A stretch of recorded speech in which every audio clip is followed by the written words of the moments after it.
Are any of the colleges and universities actually cutting their budget this year? Cutting their budgets in terms of the 5.8% cut. Well, in terms of their budget that they passed this year is less than the budget that they passed last year. I was at the OU Regents, and I know their budget is larger. I don't know about any of the other institutions. In terms of cutting, I think probably what we would see there is we're seeing a number that reported yesterday they're not filling positions. Some have made significant reductions in travel.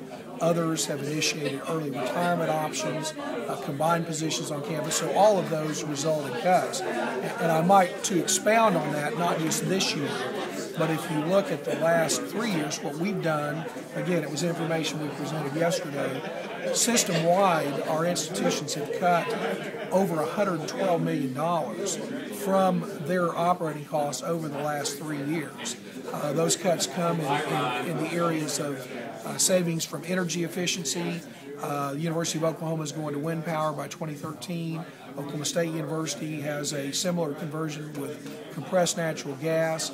2 or 3 of our campuses, UCO and Northeastern in particular, have been certified as environmentally friendly green campuses with significant savings from that certification. Every campus has engaged in energy retrofit projects to save money on energy efficient products that they have selected for their campuses. Many have employed early retirement options. In the summer, a lot of our campuses go to 4-day work days, 10-hour days to save money on fuel. They've gone together as boards, as governing boards, and purchased off of one contract to save money. And so what we've done really for the first time is put together this documented savings that totals over $112 million. So again, I think we felt that was significant because in this economy that we're in, where there's been cuts now for the last 3 years, we felt it was important to show not just the legislature and the governor, but frankly the business community, the media, and others that are stakeholders in what we do in higher education that we have made a significant effort to cut costs as we're dealing also with record enrollment on our campuses over the last 4 years. It probably needs to be, last 4 semesters. It needs to be said that while this downturn has occurred, we have experienced the largest enrollment increase in the history of our system in numbers of students. In the last 2 years now, we have added 16,000 students to our campuses, which says several things. First of all, I think it says that students and parents understand in this economy, if they're going to be successful, they need a college degree. And certainly our data shows that if they get a college degree, there's a strong likelihood there's going to be jobs available in our state for them. But over and above that, I think it shows that in this knowledge-based economy, there's a greater recognition that a college degree is important. And so the dilemma that it's created at a time when the budgets have been cut, and we understand the reason because of the economy, we've been adding a significant number of students at our college and universities. So where you've got more students, which increase your fixed costs, it requires a demand for more instructors, more course sections.